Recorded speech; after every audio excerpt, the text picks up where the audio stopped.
तो आपको दिखाई देगा ये एक छोटा सा क्षेत्र है यहां पर, ठीक है। ये छोटा सा क्षेत्र है, आप इसको यूं समझ लीजिए कि ये 8 के जैसे आकार का छोटा सा क्षेत्र है जो कि आपको फ्रांस के क्या बोलते हैं चीन के साथ बॉर्डर लगाए हुए दिख रहा है। ये क्षेत्र कोरियन पेनिनसुला के नाम से जाना जाता है। साथियों, कोरियन पेनिनसुला पहले जापान के कब्जे में हुआ करता था। जापान जो कि सेकेंड वर्ल्ड वॉर में जर्मनी और इटली के साथ मिलकर के वेस्टर्न देशों के साथ अमेरिका, फ्रांस, यूके और रशिया के खिलाफ लड़ रहा था, ठीक है। यहां तक कोई बात नहीं है। यानी सेकेंड वर्ल्ड वॉर की अगर हम बात करें तो यहां पर एक बहुत ही इंटरेस्टिंग समीकरण बनकर आता है। वर्ल्ड वॉर सेकेंड में एक तरफ था जापान, अब ये बड़ी इंटरेस्टिंग चीज है जो आपको समझनी है। वर्ल्ड वॉर सेकेंड जो 1939 से लेके 45 के बीच में चला था, दूसरा था इटली और तीसरा था जर्मनी। ये तो थे धुरी राष्ट्र, और दूसरी तरफ थे मित्र राष्ट्र जिसमें अमेरिका, यूएसएसआर जो कि आप आज रूस के नाम से जानते हैं, ये सोवियत रूस हुआ करता था, और फ्रांस और ब्रिटेन या फिर आप जिसको यूके के नाम से आज जानते हैं, ये देश एक तरफ थे। ये मित्र राष्ट्र के नाम से जाने गए थे। अब बताना क्या चाहता हूं मैं, ध्यान से समझिएगा, इसी से सारी की सारी गणित डायनामिक्स समझ में आ जाएगी। आप पहले तो ये देखिए कि इधर की तरफ अमेरिका और यूएसएसआर एक साथ हैं। अटैक किस पर कर रहे हैं ये? इन देशों पर। अटैक के नाम पर किस पर अटैक हुआ? जापान पर। कब हुआ? अगस्त 1945 में। क्या हुआ? हिरोशिमा नागासाकी पर लिटिल मैन और फैट बॉय नाम से 2 बम गिरा दिए गए, ठीक है। अच्छा, अब जब बम गिराए गए, हिरोशिमा नागासाकी तबाह हुए, जापान ने युद्ध में हार मान ली। जापान ने जब युद्ध में हार मानी तो जापान ने जिन पर शासन कर रखा था, अब उन पर कब्जे की बारी थी। जापान का शासन किस पर था? तो भाई साहब कोरियन पेनिनसुला जो है ना, उसके ऊपर, कोरियन प्रायद्वीप के ऊपर जो 8 जैसे आकार का मैंने आपको दिखाया है, असल में ये 8 जैसे आकार का नहीं था, कंप्लीट था। इस कोरियन पेनिनसुला पर जापान का कब्जा था। जापान पीछे सरका, कोरियन पेनिनसुला खाली हो गया। जब युद्ध कोई जीतता है तो जीते हुए जगह पर कब्जा किया जाता है। कब्जा करने के नाम पर विजित राष्ट्र में 2 लीडर बनकर आए। कौन कौन से आए? USA and USSR. अब आप पूछेंगे कि ये 2 देश बनकर आए तो फिर इन दोनों देशों में मित्रता थी कि दुश्मनी थी? 1945 में, अगस्त 1945 में जैसे ही बम गिराया, दोनों में दुश्मनी हो गई। बोले सर ये तो दोनों एक ही टीम से खेल रहे थे। बिल्कुल खेल रहे थे। मुसीबत क्या हो गई? यूएसएसआर ने कहा यूएसए से कि तुम लोगों ने इतना बड़े दिनों से ओपेनहाइमर के नेतृत्व में मिशन चला रखा है। बाय द वे, ओपेनहाइमर जिसने ये बम बनाया था, कौन सा बम बनाया था? न्यूक्लियर बम अमेरिका के लिए बनाया था, लिटिल मैन फैट बॉय के नाम से। वो ओपेनहाइमर पर फिल्म भी आ चुकी है, क्रिस्टोफर नोलन ने फिल्म बनाई है, और हमारा एक वीडियो भी संभवतः कल तक आपको उस पर मिल जाएगा जिसमें पूरी कहानी बताई जाएगी किस प्रकार से न्यूक्लियर बॉम्ब बनाया गया था। ओपेनहाइमर के नाम से एक मैं वीडियो रिकॉर्ड कर चुका हूं, बहुत ही अच्छा सा एक प्यारा सा वीडियो आपके लिए कल तक आ जाएगा, ठीक है। एनीवे, तो इस बात को यूएसए और यूएसएसआर आपस में झगड़ लिए। किस बात पर? कि तुमने 3 साल से बम बनाया था ओपेनहाइमर के नेतृत्व में, हमें नहीं बताया। इसका मतलब तुम हमारे साथ होते हुए भी हमारे साथ नहीं थे।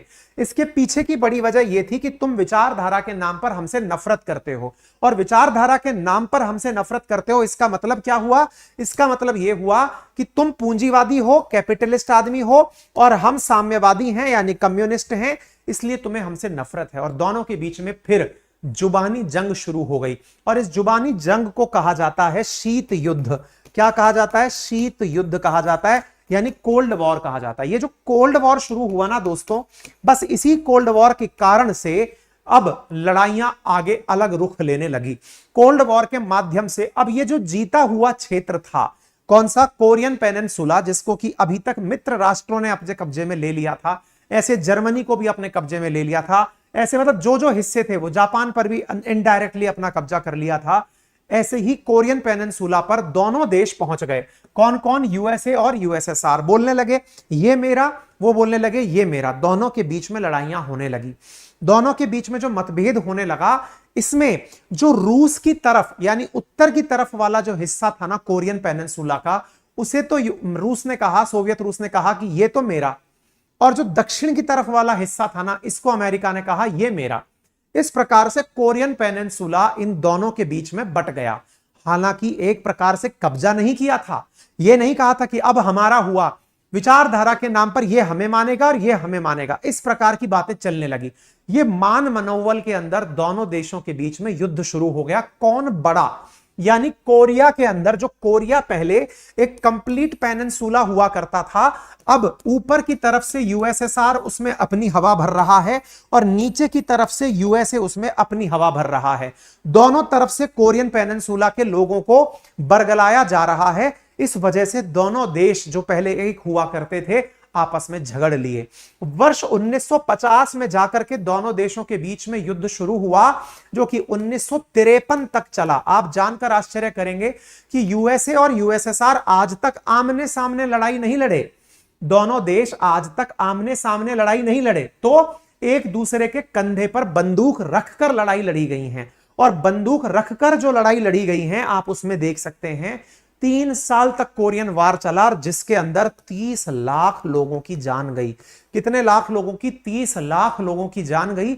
ऊपर की तरफ का हिस्सा नॉर्थ कोरिया कहलाया और नीचे की तरफ का हिस्सा दक्षिण कोरिया कहलाया। और दोनों देशों के बीच में 27 जुलाई 1953 में एक संधि हुई, जिसके माध्यम से इन दोनों के बीच के बॉर्डर को 38 डिग्री पैरेलल के नाम से कहा गया। जैसे आज भारत पाकिस्तान के बीच में एक पर्टिकुलर सीमा रेखा खींची है, भारत चीन के बीच में सीमा रेखा खींची है, ऐसे ही इन दोनों के बीच में एक सीमा रेखा खींची और उस सीमा रेखा का नाम हुआ 38 पैरेलल। कब हुआ? 27 जुलाई 1953 में।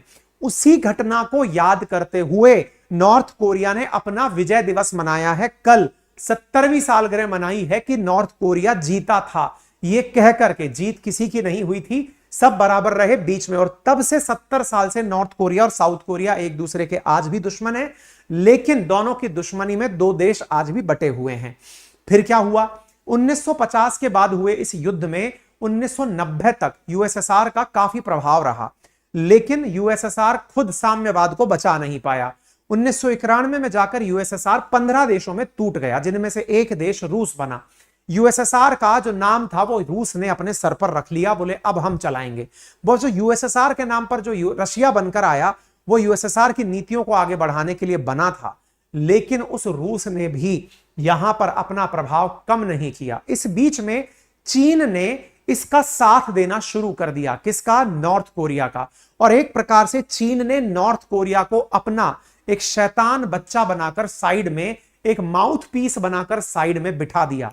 यानी एक प्रकार से यह समझिए कि नॉर्थ कोरिया पर दुनिया भर के सभी प्रतिबंध होने के बावजूद उसके पास हर टेक्नोलॉजी है, उसके पास न्यूक्लियर बम बनाने की तकनीकी है, उसके पास इंटरकॉन्टिनेंटल बैलिस्टिक मिसाइल्स हैं, जो दुनिया के मुश्किल से 6 देशों के पास हैं, वो नॉर्थ कोरिया के पास हैं। उसके पास ऐसे ऐसे मिसाइल, और कहा जाता है कि उसके पास मिसाइल सिस्टम पहुंचा कहां से था, तो उसमें बोले पाकिस्तान और नॉर्थ कोरिया का बड़ा झमेला था आपस में। इन दोनों ने एक दूसरे के साथ टेक्नोलॉजी का आदान प्रदान किया था।